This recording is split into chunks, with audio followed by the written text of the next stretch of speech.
வணக்கம். என் பேர் பால்ராஜ்.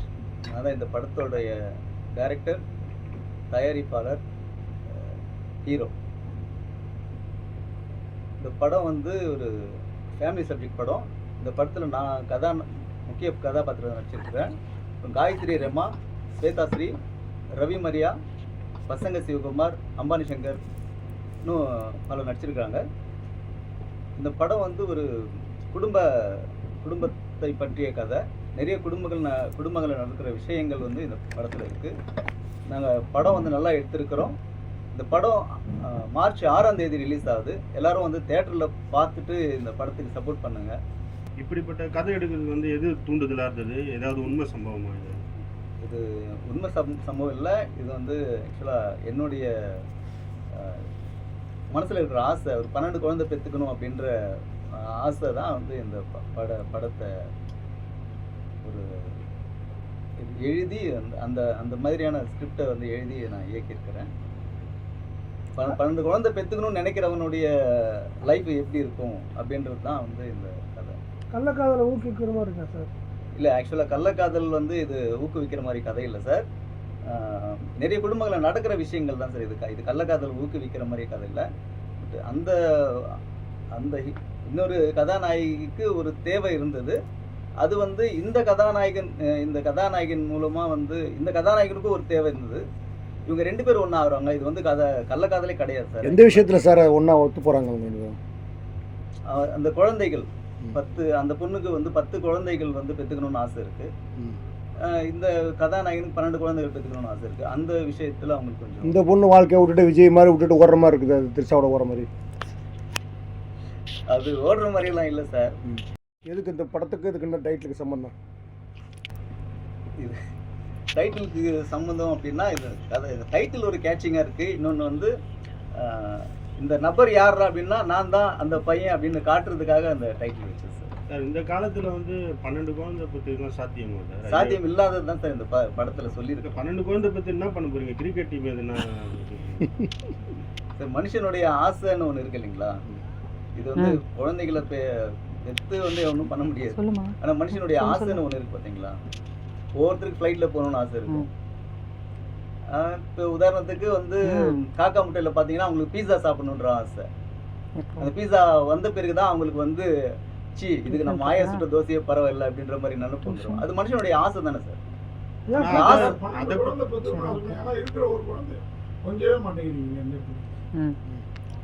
பொண்டாட்டி மனைவியினுடைய இடுப்பை மட்டுமே தான் பார்த்தீங்க, குழந்தைய பார்க்கவே இல்லையே கடைசி வரைக்கும். இல்லை சார், எந்த கணவனும் வந்து குழந்தைகளை பார்த்துக்கிறது இல்லை சார். எந்த கணவனும் வந்து குழந்தைகளை பார்த்துக்கிறது இல்லை. மனைவிகள் தான் வந்து குழந்தைகளை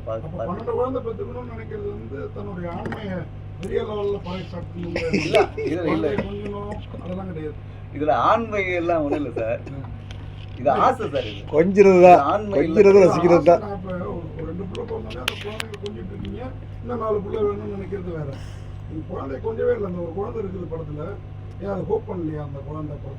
படத்துல உண்மையாக அந்த குழந்தை ஹோப் பண்ணல சார். ஆக்சுவலாக குழந்தைய தூக்கிட்டு நிறைய டைலாக்ஸ் பேசுற மாதிரிலாம் வந்து கதை இருக்கு சார். ஆனால் குழந்தை வந்து ஒத்துழைக்கல சார். அது இந்த குழந்தைய கொஞ்சிற காட்சிகள் நிறைய இருக்கு. நிறைய டைலாக்கே பேச வேண்டிய காட்சிகள்லாம் இருந்தது. பட் அந்த குழந்தைய ஒத்துழைக்கிறதுனால நிறைய வாட்டி தூங்க வச்சே அந்த குழந்தைய வந்து காயத்ரி ரமா யூத்தா காட்டணுன்றதுக்காக இல்லை சார், ஒரு பொறுக்கியா காட்டணுன்றதுக்காக. கார் மெக்கானிக் இல்லைங்களா, அந்த கதாபாத்திரத்துக்கு ஏற்ற மாதிரியான இது. அப்போ மெக்கானிக் ஷெட் வச்சிருக்கவங்க எல்லாருமே இந்த மாதிரி தான் இருப்பாங்களா? அப்படிலாம் இல்லை சார், அவங்க டீசெண்டானவங்களும் இருக்காங்கல்ல இதில். இல்லை, காரு வந்து ரவுடிங்க வந்து பீஸ் வாங்காமே திருப்பி அனுப்பிடுறீங்க அவங்கள. ஆனால் ஒரு போலீஸ்காரனே போட்டு தள்ளுறீங்களா, அது எப்படி வீரம் வந்துடுது? ஆக்சுவலாக வந்து நமக்கு பாதிப்பு இல்லாத வரைக்கும், நமக்கு ஆபத்து இல்லாத வரைக்கும் வந்து ஒரு மனுஷன் அமைதியாக தான் சார் இருப்பான்.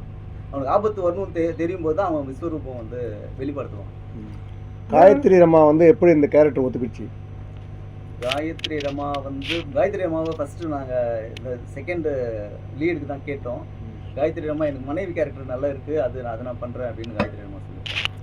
ஏன் 2 பேரும் புரிஞ்சுக்காம கல்யாணம் பண்ணி வாழ முடியாது? ஏன் அப்படி காட்டணும்? எப்படி சார்? கல்யாணம் பண்ணி 2 பேரும் புரிஞ்சுக்கிறமா வாழலாம்ல? கல்யாணம் பண்ணுறதுக்கு பண்ணணும்னு நினைக்கும் போது தானே சார் இன்னொரு இடைஞ்சல் வருது. அவங்க கல்யாணம் பண்ணி வாழணும்னு நினைக்கும் போது தான் ஒரு இடைஞ்சல் வருது.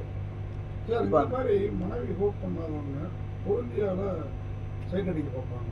இல்லை அந்த பொண்ணை வந்து திரும்பி கூட பார்க்கலாம், அந்த பொண்ணு நல்லா தான் இருந்தது, ஏன் அதுக்கு போல இன்னொரு மாட்டான் தோட்டத்து மல்லிகை தான் டேஸ்டாக இருக்கும்ட்டு மாறிட்டீங்களா? இல்லை, மனைவியே ஒத்துழைக்கல, மனைவியுடைய தங்கச்சி எப்படி ஒத்துழைப்பாங்க அப்படின்ற ஒரு ஒரு இது சார். அதாவது 6 குழந்தைக்கு சார் இந்த பொண்ணை பற்றி சொல்லுங்கள் சார். செகண்ட் கேரக்டர் பண்ணிச்சு இல்லையா, அந்த பொண்ணை பற்றி சொல்லுங்கள்.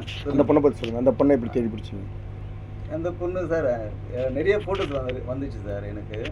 இந்த பொண்ணுக்கு கொஞ்சம் ஆப்டாக இருப்பாங்க, நல்லா கரெக்டாக இருப்பாங்க அப்படின்றத இதில் தான் சார் நல்லா நடிச்சிருக்காங்க. ஃபர்ஸ்ட் படமா சார் அவங்க ஃபர்ஸ்ட் படம் சார் அவங்க ப்ரெஸ் மீட்லேயும் சொன்னாங்க சில விஷயங்கள் எனக்கு பிடிக்கல, ஆனால் வந்து கம்பல் பண்ணுறாங்கன்னு சொல்லிட்டு. எந்த மாதிரி விஷயங்கள் நீங்கள் கம்பல் பண்ணீங்க உங்களுக்கு? இல்லை, முத்த காட்சிகள் வந்து படத்தில் நிறைய இருக்கும் அப்படின்னு நாங்கள் ஃபஸ்ட்டே சொன்னோம்.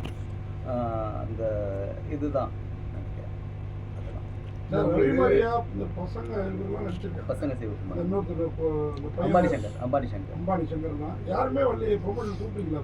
கூப்பிட்டேன் சார். நிறைய எல்லாருமே ஷூட்டிங்கில் இருக்குன்னு சொல்கிறேன். ரவிமரியா போர்ஷனுக்குலாம் வசனங்கள் எப்படி சார்? அவராக பேசிட்டாரா, நீங்கள் சொல்லி கொடுத்து பேசினாரு சார்? நாங்கள் சொல்லி கொடுத்தோம். நல்லா இருக்கு சார். நீங்கள் யார்கிட்ட அசிஸ்டண்டாக இருக்கீங்க சார்? நான் யார்கிட்டையும் அசிஸ்டண்ட்டாக இல்லை சார். நான் ஒரு டைரக்ஷன் கோர்ஸ் படித்தேன். நிறைய ஷூட்டிங்ஸ் அனுபவம் பார்த்த அனுபவம் இருக்குது. சொந்த ஊர் சென்னை தான் சார். பிறந்து வளர்ந்தெல்லாம் சென்னை தான் சார். இந்த கதாநாயகி இருந்தாங்களா, ஏன் போயிட்டாங்க அவங்க? செகண்ட் ஹீரோயினியா அவங்க இருந்திருக்கலாமா? உங்களுக்கு பயந்து போயிருக்கலாம் சார். என்ன சார் பண்ண போறோம்? நீங்க ஏதாவது ஏடகடமா கேள்வி கேட்பீங்க அப்படின்னு பயந்து போயிருப்பாங்க சார். உங்களுக்கு ப்ரமோஷன் தான் சார். வேற எதுவும் பண்ண மாட்டேன். அவங்க ஆடியோ லான்ச்சில் வந்து இந்த மாதிரி முட்டை காட்சிலாம் வந்து ஃபஸ்ட்டு சொல்லிட்டு அதுக்கப்புறம் வந்து அதெல்லாம் வந்து நாங்கள் கொஞ்சம் ட்ரீட் பண்ணி தான் இருக்கோம், நான் கிடையாதுன்ற மாதிரி சொன்னாங்க. ஆனால் படத்தில் பார்க்கும்போது அப்படி இல்லையா? அவங்க தானே அது முத்த காட்சியெல்லாம் கம்மியாக எடுத்துட்டீங்களா சார்? சொல்லணும் அதாவது சார் பயந்து அவங்க போயிட்டாங்களா ஏதாவது? ஆமாம், நீங்கள் ஏதாவது ஏடகடமா கேள்வி கேட்பீங்க அப்படின்னு பயந்து போயிருப்பாங்க. சொல்லுங்க சார். சொந்த குரலில் பாடணுங்கிற துணிச்சல் எப்படி இருந்தது? எனக்கு வழக்கமாகவே நான் நிறைய பாட்டு பாடிக்கிட்டே இருப்பேன். எனக்கு ரொம்ப பிடிக்கும் பாட்டு பாடுறது. அதனால ஆனால் சுருதியோட சேரலைங்கிறது உங்களுக்கு தெரியல? தெரியுது சார், சொல்லியிருக்காங்க. அப்பவும் எதுக்கு அந்த லாலா அதாவது ஒன்று பண்ணி பார்த்தா தான் சார் சரியா இருக்கா இல்லையான்னு தெரியும். பண்ணாமல் நம்ம எதுவுமே முடிவு பண்ண முடியாது இல்லைங்களா? ஒன்று பண்ணி பார்த்தா தான் நமக்கு தெரியும் சரி இருக்கு சரி இல்லை அப்படின்றது. பண்ணாமல் நம்ம சரி இருக்கா சரியில்லைன்னு நம்மளும் ஜட்ஜ் பண்ண முடியாது. இப்போ நான் பாடினதுனால தான் நீங்கள் வந்து சரியில்லைன்னு சொல்லியிருக்கீங்க. நான் பாடலைன்னா உங்களுக்கு தெரியவே தெரியாது இல்லைங்களா? இப்போ எனக்கே வந்து நான் பாடுறது நல்லா இருக்குன்னு நினச்சிட்டு இருப்பேன். இப்போ மற்றவங்க சொல்லும்போது தான் ஓகே சரியில்லை போல இருக்குது அப்படின்னு வந்து நான் முடிவு பண்ணுறேன். அந்த ஃபர்ஸ்ட் பாட்டு யார் சார் பண்ணது? ஃபர்ஸ்ட் ஒரு பாட்டு நான் தான் சார் பண்ணேன். ஃபர்ஸ்ட் பாட்டு நீங்கள் தான்? 3 பாட்டும் நான் தான் சார் பண்ணேன் படத்தில். மியூசிக் டைரக்டர் யார் சார்? மியூசிக் டைரக்டர் விஜய் பிரபு. அந்த ஃபர்ஸ்ட் பாட்டு நல்லா இருக்குங்களா? மெலோடியா நல்லா இருக்கு சார். இந்த படத்தை ஃபேமிலியோட பார்க்கலான்னு சொல்கிறீங்க, வந்து ஃபேமிலியோட பார்த்து என்ன மெசேஜ் எடுத்துகிட்டு போகணும்னு நினைக்கிறீங்க? என்ன மெசேஜ் நீங்கள் சொல்ல வரீங்க? இந்த படத்தில் வந்து நிறைய குடும்பங்களில் வந்து தன்னுடைய குடிகார கணவனுக்கு வந்து ஒரு பொண்ணை கல்யாணம் பண்ணி கொடுத்தா நல்லா சரியாயிடுவான்னு நினைப்பாங்க. அது தப்புன்னு நம்ம சொல்லியிருக்கிறோம். அதே போல் கணவன் மனைவி வந்து ஒரு ஒத்துழைச்சு வாழணும் அப்படின்றது வந்து இந்த படத்தில் பார்ட் 2 லீடு கொடுத்துருக்கீங்க. பார்ட் எடுக்க ஐடியா இருக்கு? கண்டிப்பாக சார். இந்த படத்தோட வெற்றியை பொறுத்து இல்லை கண்டிப்பாக எடுக்கணும். வெற்றியை பொறுத்து தான் சார். இல்லை இந்த யார் அந்த பையன் நான் தான் அந்த பையன் சிங்க் ஆகலையே? எந்த இடத்துல சிங்க் ஆகல? இல்லை, நான் தான் அந்த பையன் காட்டணும் அப்படின்றதுக்காக டைட்டில் வச்சு. எந்த நான் தான் அந்த பையனா? நீங்கள் கேட்குறீங்களா? இப்போ யார் அந்த பையன் பண்ணுறது? என்ன கேட்குறீங்க? இந்த கதாநாயகன் யாரு அப்படின்னா இந்த கதாநாயகன் நான் தான் அந்த பையன் அப்படின்னு சொல்றேன். படத்திலே தெரியுது நீங்க தான் கதாநாயகன்.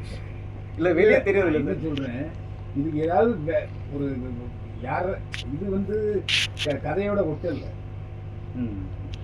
ஒரு புதுசாக ஒரு டைட்டில் யோசிச்சுக்கலாம்னு கேட்குறேன்.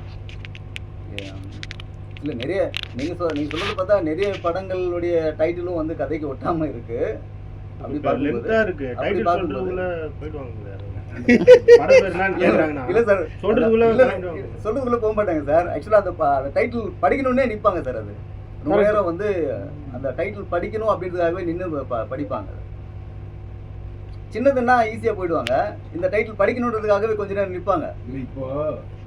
இப்போ ஒரு லேட்டஸ்ட் ட்ரெண்ட் என்னன்னா இங்கிலீஷில் டைட்டில் வைக்க தான் ஓடிடி வாங்குறாங்கிற மாதிரி ஒரு சூழ்நிலை எல்லாம் இங்கிலீஷ் டைட்டில் வைக்கிறாங்க.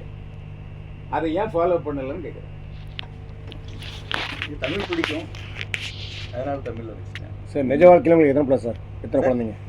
நிஜ வாழ்க்கையில் எனக்கு 2 குழந்தைங்க. 2 குழந்தைங்க. நிஜ வாழ்க்கையில் நீங்கள் அதிக குழந்தைங்க ஆசைப்படலையே சார்? 6 குழந்தைங்க 8 குழந்தைங்கன்னு? அதுதான் சார், அது இல்லை ஆக்சுவலாக அதுதானே இப்போ சொல்லியிருக்கோம். யாருமே வந்து சம்மதிக்க மாட்டாங்க. இந்த 12 குழந்தை பெற்றுக்கணும் அப்படின்ற இதுக்கு யாருமே சம்மதிக்க மாட்டாங்க. அது நம்ம சார் இந்த எல்லா படத்தை உங்க ஒய்ஃப் பார்த்துட்டு என்ன சார் சொன்னாங்க? இது ஒய்ஃபு இல்லை சார், இறந்துட்டாங்க. ஓ அப்படி. அந்த துணிச்சல்ல தான் இதெல்லாம் பண்ணிட்டு இருக்கீங்க. உங்கள் ஒரிஜினல் தொழில் என்னது? ஒரிஜினல் தொழில சார் இது டைலரிங் பிஸ்னஸ்ஸு, அப்புறம் ஃபைனான்ஸ் பண்ணுறேன். திருவள்ளூரா சார்? திருவள்ளூர் மாமியார் வீடு சார். அதாவது பொதுவாக நான் வந்து நிறைய ஏன்னா சொந்த கார் வச்சுருந்தால மெக்கானிக் தெரியும். மெக்கானிக்கிறவங்க வெளியிலேருந்து ரொம்ப டிஸ்டர்பாக வருவாங்க. வந்து சட்டையை கழட்டி போட்டு அந்த மெக்கானிக் ட்ரெஸ்ஸு மாறிடுவாங்க. நீங்கள் ஒரு இடத்துல கூட அதை ஃபாலோ பண்ணீங்க. அது வந்து பெருசாக இது என்ன சொல்கிறது, ஃபாலோ பண்ணாத காரணம் வந்து இல்லை அது ஆமாவா நான் சொல்கிறது? ஆமாம் சார், அது கண்டிப்பாக ஃபாலோ பண்ணல. என்ன காரணம்னா எல்லா மெக்கானிக்கும் பார்த்தீங்கன்னா அங்கே இருக்கும்போது அழுக்கா இருப்பாங்க. ஆயில் இருக்கிறதுனால அதனால் வெளியே வரும்போது டிப்டாக போகிறவங்க போகும்போது சட்டையை கழட்டி போட்டு நான் பார்த்துருக்கேன். அதை நீங்கள் ஒரு இடத்துல கூட அதுவும் இல்லாமல் ஃபுல் செட் வேறு போட்டுருக்கீங்க. எந்த மெக்கானிக்கும் ஃபுல் செட் போட மாட்டாங்க. இல்லை நம்ம அதுக்கு முக்கியத்துவம் கொடுக்கல சார். நீங்கள் சொல்கிறது கரெக்டு. அந்த இதுக்கு வந்து நான் முக்கியத்துவம் கொடுக்கல.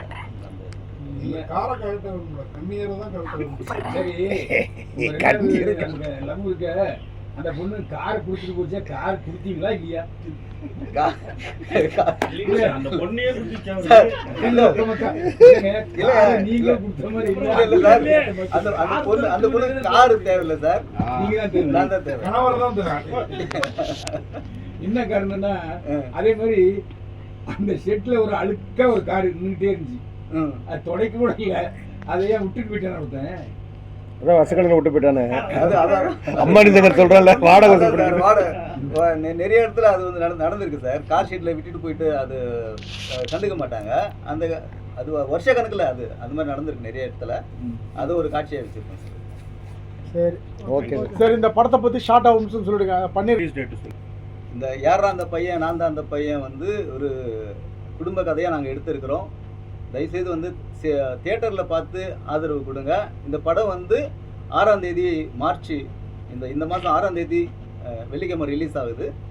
ஆதரவு கொடுங்க. இல்லை இல்லை இன்னும் அது இந்த கதையை பொறுத்த வரைக்கும் வந்து கணவன் மனைவி வந்து ஒத்துழைப்போடு வாழணும் அப்படின்ட்டு சொல்லியிருக்கிறோம். இன்னொன்று வந்து குடிகாரனுக்கு கல்யாணம் பண்ணால் எப்படி ஆகும் அப்படின்ற விஷயத்தையும் நாங்கள் சொல்லியிருக்கிறோம். பெண்கள் அவசியமாக இருக்கு. கண்டிப்பாக பெண்கள் தாய்மார்கள் வந்து அவசியம் பார்க்க வேண்டிய படம் இது.